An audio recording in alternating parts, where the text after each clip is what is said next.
ശിവം ശിവകരം ശാന്തം ശിവാത്മാനം ശിവോത്തമം ശിവമാർഗപ്രണേതാരം പ്രണതോസ്മി സദാശിവം.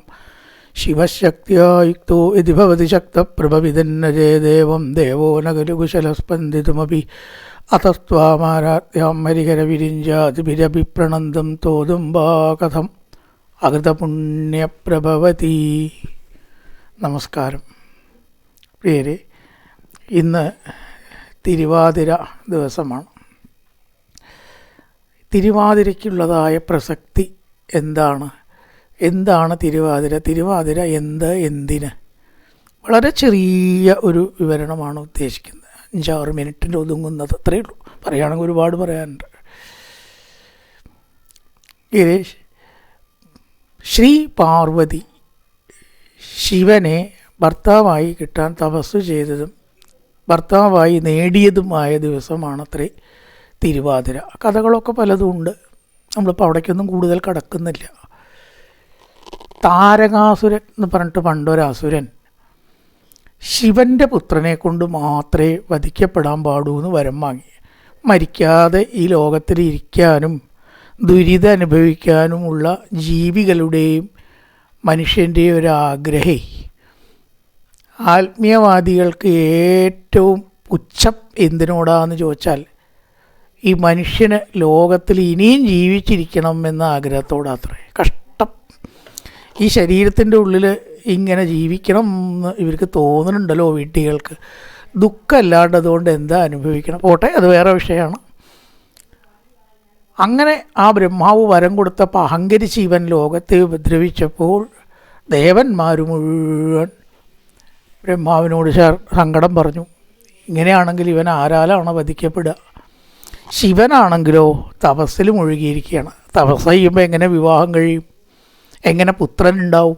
അതുകൊണ്ട് ബ്രഹ്മദേവ ഇതിനൊരു മാർഗം കാണിച്ചു തരണം. സാക്ഷാൽ പാർവതിയെ ചട്ടം കെട്ടി ആ പാർവതി തപസ് ചെയ്ത് എങ്ങനെയെങ്കിലും ശിവനെ നേടുക. ശിവനോട് എന്താണ് വരം ശിവൻ എന്താണ് വരം വേണ്ടത് എന്ന് ചോദിച്ചാൽ എനിക്ക് അങ്ങേ ഭർത്താവായിട്ട് വേണം എന്നാണ് പറയണം എന്ന് പറഞ്ഞെല്ലാവരും പാർവതിയെ സമീപിച്ചു എന്നാണ്. പാർവതിക്ക് വളരെ ഇഷ്ടമായി. കാരണം ശിവനെ കിട്ടുക എന്ന് വെച്ചാൽ അത് തൻ്റെ എപ്പോഴോ ഉള്ള ആഗ്രഹമാണ്. ഇവർ പറയൊന്നും വേണ്ട. എന്തായാലും ഇതിലൊരു കാര്യം കൂടി ഉള്ളത്, ബാഹ്യ സൗന്ദര്യമല്ല ഒരാളുടെ ഗുണം. ശിവൻ ശരിക്കും കണ്ടാൽ വിരൂപാക്ഷനാണ്.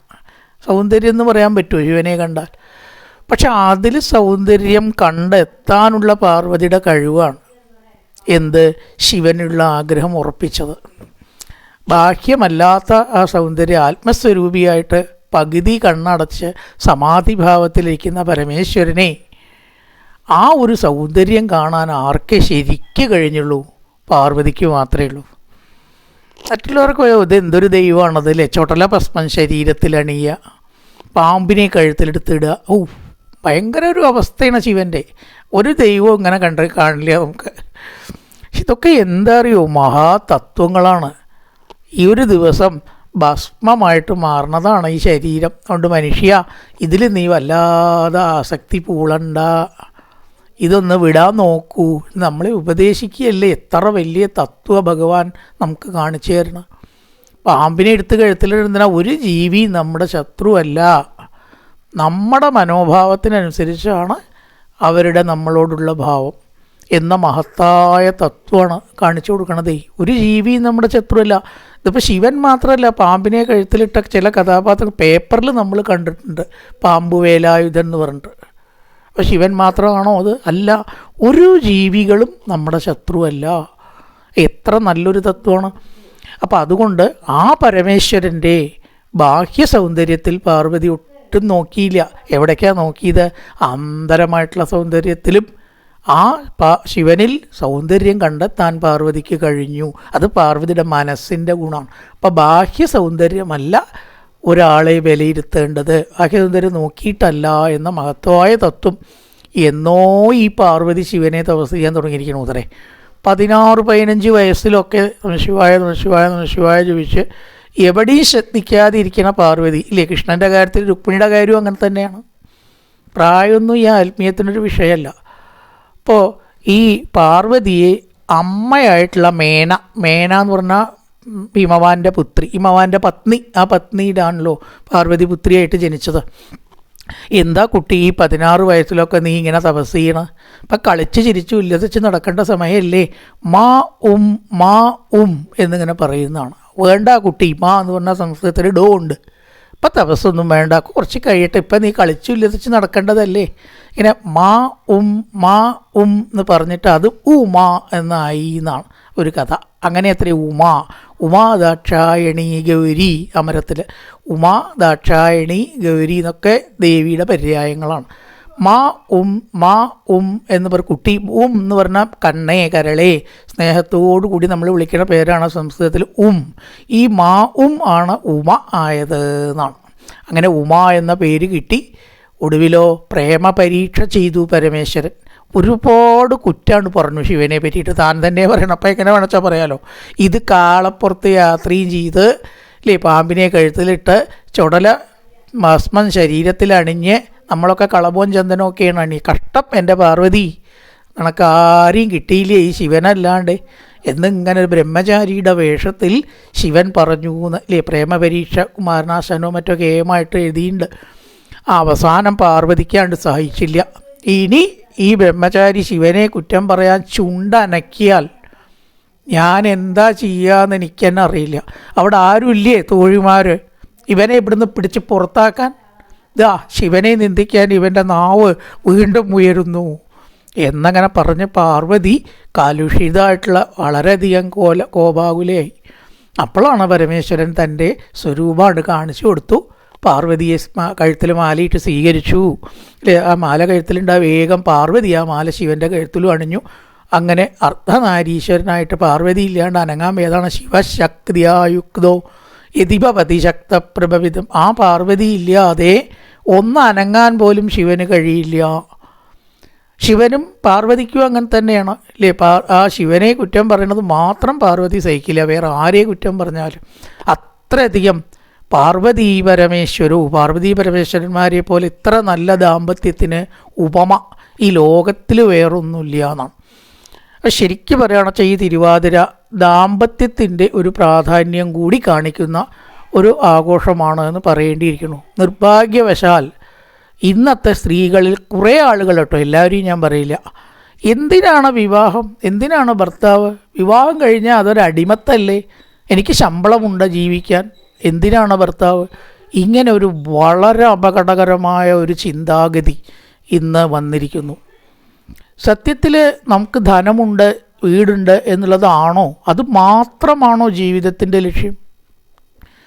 ധനവും ജീവിക്കാനുള്ള വരുമാനവും വീടും നമുക്ക് വേണം, പക്ഷേ ഒരു പങ്കാളി കൂടി നമ്മുടെ ജീവിതത്തിൻ്റെ ലക്ഷ്യമാണ് എന്ന പരമസത്യം പ്രപഞ്ചത്തിൻ്റെ നിലനിൽപ്പിനെ തന്നെ അപകടപ്പെടുത്തുന്ന ഒരു വിചാരം അല്ലെങ്കിൽ അത്തരത്തിലുള്ള ഒരു ആശയം ഇന്നത്തെ സ്ത്രീകളിൽ വിശേഷിച്ചും പെൺകുട്ടികളിൽ എങ്ങനെ കടന്നുകൂടി? കഠിന തപസ് ചെയ്തിട്ട് ഭർത്താവിനെ നേടുന്ന നമ്മുടെ പഴയ സംസ്കാരവും എന്തിനാണ് ജീവിതത്തിൽ ഭർത്താവ് എന്ന ചിന്തയും എത്ര അന്തരമുണ്ടെന്ന് ആലോചിച്ച് നോക്കൂ. ബയോളജിക്കലായിട്ട് ജീവശാസ്ത്രപരമായിട്ടൊരു പുരുഷനൊരു സ്ത്രീ, ഒരു സ്ത്രീക്ക് പുരുഷൻ, എല്ലാ ജീവികളിലും ഉണ്ടല്ലോ ഇത്, മനുഷ്യന് മാത്രമല്ല. അപ്പോൾ പ്രകൃതി നിയമമാണത്. ആ പ്രകൃതി നിയമത്തിനെ പോലും വെല്ലുവിളിച്ച് എനിക്ക് ശമ്പളമുണ്ട്, ജീവിക്കാൻ ഭർത്താവ് വേണ്ട എന്ന് പറയുന്ന അത്യപകടകരമായ ഒരു കാലത്തിലേക്ക് നമ്മൾ പോയിരിക്കുകയാണ്. പുരുഷന്മാർക്ക് സ്ത്രീകളെ വേണം, അന്വേഷിച്ചാൽ സ്ത്രീകളെ കിട്ടാനില്ല. അവരാണ് ഇപ്പോൾ വ്യവസ്ഥകൾ ഇങ്ങോട്ട് വയ്ക്കേണ്ടത്. അങ്ങനെ ആയാലേ എനിക്ക് പറ്റൂ, ഇങ്ങനെ ആയാലേ എനിക്ക് പറ്റൂ, അല്ലെങ്കിൽ വേണ്ട, ഇല്ലെങ്കിൽ എന്താ? ഈ ഇല്ലെങ്കിൽ എന്താ എന്ന ചോദ്യമാണ് ഏറ്റവും വലിയ അപകടമായിട്ട് തീരുന്നത്. ജീവിക്കുക എന്ന് പറയുന്നതിൻ്റെ അടിസ്ഥാനമായിട്ടുള്ളൊരു സംഗതിയാണ് ദാമ്പത്യം. ഒന്നും കൂടി തെളിച്ച് പറഞ്ഞാൽ ലൈംഗികത ഇല്ലാത്ത പുരുഷന്മാർക്ക് പ്രോസ്റ്റേറ്റ് ക്യാൻസർ വരുന്നു, സ്ത്രീകൾക്ക് വേറെ ക്യാൻസറുകൾ വരുന്നു എന്നിന്ന് ഡോക്ടർമാരോ പറയണത്. ഇത് ആത്മീയമല്ല. ഈ ഒരു പരമസത്യം പോലും മനസ്സിലാക്കാത്ത മണ്ടികളും മണ്ടന്മാരെന്ന് പറയട്ടെ, അങ്ങനത്തെ മണ്ടന്മാരും ഉണ്ടാവാം. ദയവായിട്ട് ഈ തിരുവാതിര ദിവസം അതിൻ്റെ പ്രസക്തി നമ്മളൊന്ന് മനസ്സിലാക്കിയിരുന്നെങ്കിൽ എത്ര നന്നായിരുന്നു. എത്ര തപസ് ചെയ്തിട്ടാണ് ഭർത്താവായിട്ട് ശിവനെ പാർവതിക്ക് കിട്ടിയത്. പാർവതിക്ക് എന്താ സ്വന്തം കഴിഞ്ഞുകൂടാൻ വരുമാനമില്ല എന്നിട്ടാ, സ്ഥാനമില്ല എന്നിട്ടാ? കഴിവില്ല എന്നിട്ടാ. പാർവതി എന്ന് പറഞ്ഞാൽ ആരാണ്? ദേവിയാണ്. ദേവിക്കൊന്നും നിൽക്കാൻ കഴിവില്ല എന്നിട്ടല്ല. പക്ഷെ ദാമ്പത്യത്തിന് പകരം വയ്ക്കാൻ ദാമ്പത്യം തന്നെയുള്ളൂ എന്ന പരമസത്യം കൊണ്ടാണ് പാർവതി തപസ് ചെയ്തിട്ടാണ് ശിവനെ നേടുന്നത്. തപസ് ചെയ്തിട്ടാണ്. അപ്പം അത്രമാത്രം അതിൻ്റെ പ്രാധാന്യം ഉണ്ടാവുകൊണ്ടല്ലേ തപസ് ചെയ്യുന്നത്. ഈ പരമസത്യം ആണായാലും പെണ്ണായാലും മനസ്സിലാക്കുക എന്നൊരു പരമമായിട്ടുള്ള സന്ദേശം നമ്മുടെ ഭാവിയിലുള്ള കുട്ടികളായിട്ടുള്ള പെൺകുട്ടികളെയെങ്കിലും ഇത് പറഞ്ഞ് മനസ്സിലാക്കണം എന്നൊരു സന്ദേശമാണ് ഈ തിരുവാതിര ദിവസം എല്ലാവരോടും പറയാനുള്ളത്. എല്ലാവർക്കും സുഖമായിട്ടുള്ള ദാമ്പത്യ ജീവിതം ഉണ്ടാവട്ടെ എന്ന് പ്രാർത്ഥിച്ചുകൊണ്ട് നിർത്തുന്നു. നമസ്കാരം.